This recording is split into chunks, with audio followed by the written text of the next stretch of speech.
Hello बच्चों, आज के इस पाठ में हम पढ़ेंगे स्वच्छ घर स्वच्छ गांव।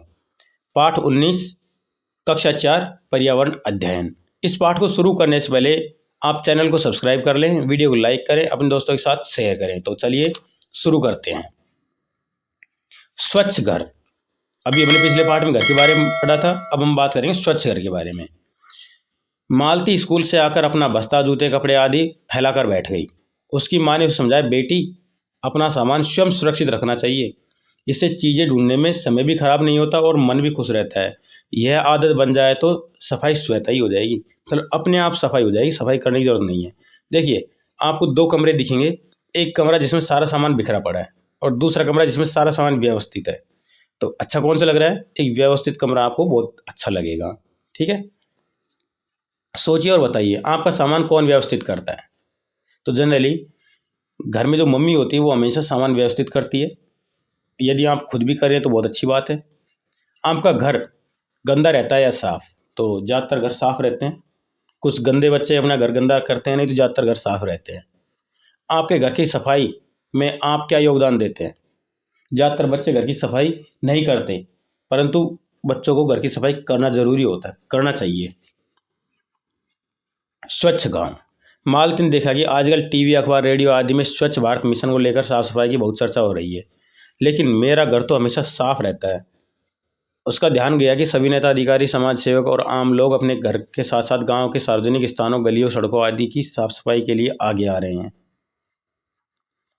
पता कीजिए और बताइए, क्या आपके मोहल्ले में सभी घरों में शौचालय है?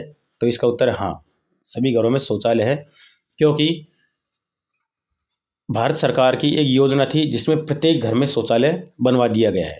जिनके घर में शौचालय नहीं है उनको क्या क्या कठिनाई आती है? जिन घरों में शौचालय नहीं है उन्हें दिन के समय शौचालय जाने में बड़ी दिक्कत आती है, क्योंकि शौच अंधेरे के समय ही जाया जाता है जिन घरों में नहीं होता, और वो अंधेरे का इंतजार करते रहते हैं। अंधेरा रात में होता है, जिसके कारण यदि वो रात में शौच करने के लिए जाते हैं तो जानवरों का डर रहता है, जैसे कोई सांप, बिच्छू यदि उन्हें काट ले तो उनकी मौत भी हो सकती है।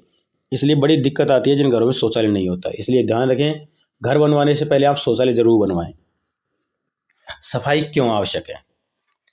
मालती ने अपनी दीदी के साथ मिलकर दोस्तों की एक टीम बनाई। वे घर घर जाकर लोगों को साफ सफाई रखने और शौचालय बनाने के लिए प्रेरित करने लगे।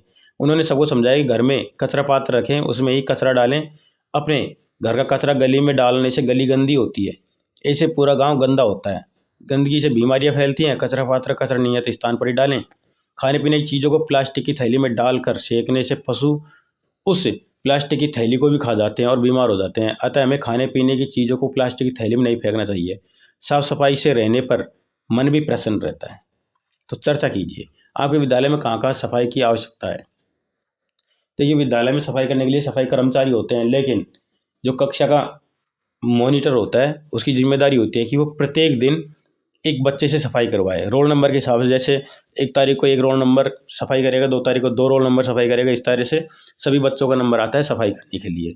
और आपको अपने कक्षा कक्ष की सफाई के अलावा आपके जो कक्षा के सामने बरामदा है उसकी भी आपको सफाई नियत रूप से करना जरूरी होता है, जिससे आपका पढ़ने में ज़्यादा मन लगेगा और आप ज़्यादा सीख पाओगे।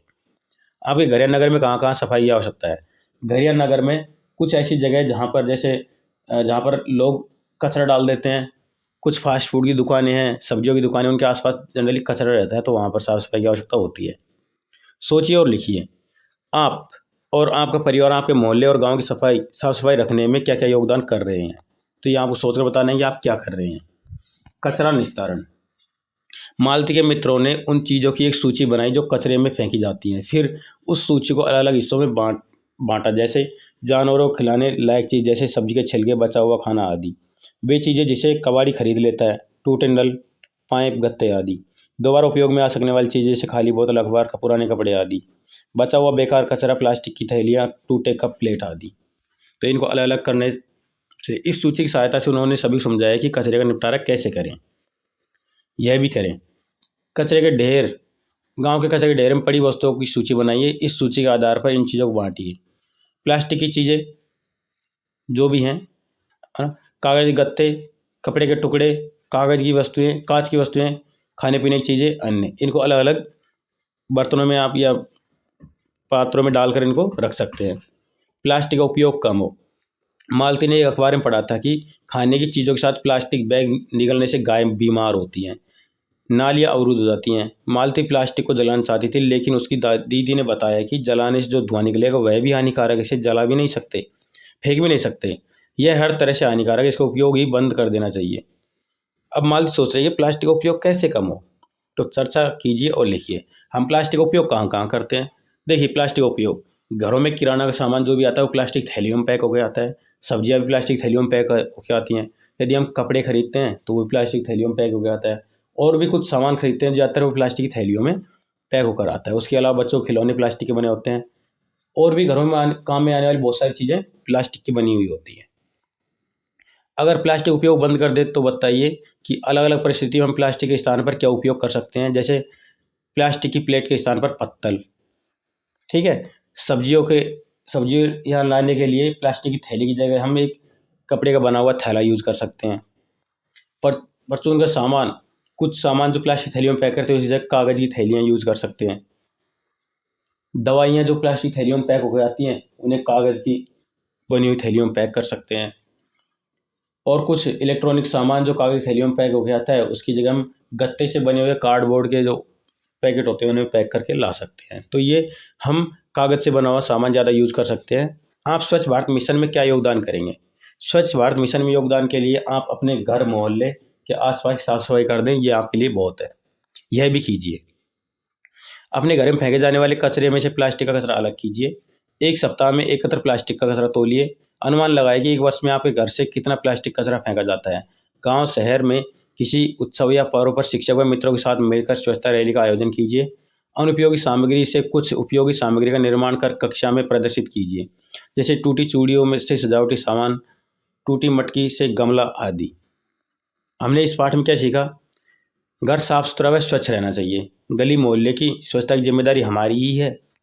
प्लास्टिक का उपयोग बहुत कम करना चाहिए। पुनः उपयोग में आने वाली वस्तुओं का उपयोग करना चाहिए। जाना समझा बताइए। आप प्लास्टिक की थैली का उपयोग बंद करने के लिए क्या क्या उपाय करेंगे? देखिए, प्लास्टिक की थैली का मैंने आपको बताया कि उसकी जगह आप रिप्लेसमेंट में कुछ और चीज़ उपयोग करेंगे। जैसे प्लास्टिक सब्जियां और परचून सामान लाने के लिए आप कपड़े से बना हुआ थैला ला सकते हैं। और कुछ पैकिंग का सामान जो प्लास्टिक थैलियों में पैक हो गया था उसकी जगह आप कागज़ का सामान यूज कर सकते हैं। अनुपयोगी सामग्री में से कौन कौन सी वस्तुओं का पुनः उपयोग किया जा सकता है? कपड़े, प्लास्टिक, लकड़ियों से बनी हुई चीज़ों का और लोहे से बनी हुई चीज़ों का पुनः उपयोग किया जा सकता है। भारत में 2 अक्टूबर 2014 से स्वच्छ भारत मिशन प्रारंभ किया गया है। अब इस पाठ के अंत में एक संदेश है, घर घर स्वच्छता की अलग जगानी है, सबको जागरूक बनाने की हमने ठानी है। तो इसी संदेश के साथ हमारा यह पाठ खत्म होता है। जाने से पहले वीडियो को लाइक करें, अपने दोस्तों के साथ शेयर करें और चैनल को सब्सक्राइब जरूर कर लें। चलिए मिलते हैं अगले अध्याय के साथ में। धन्यवाद।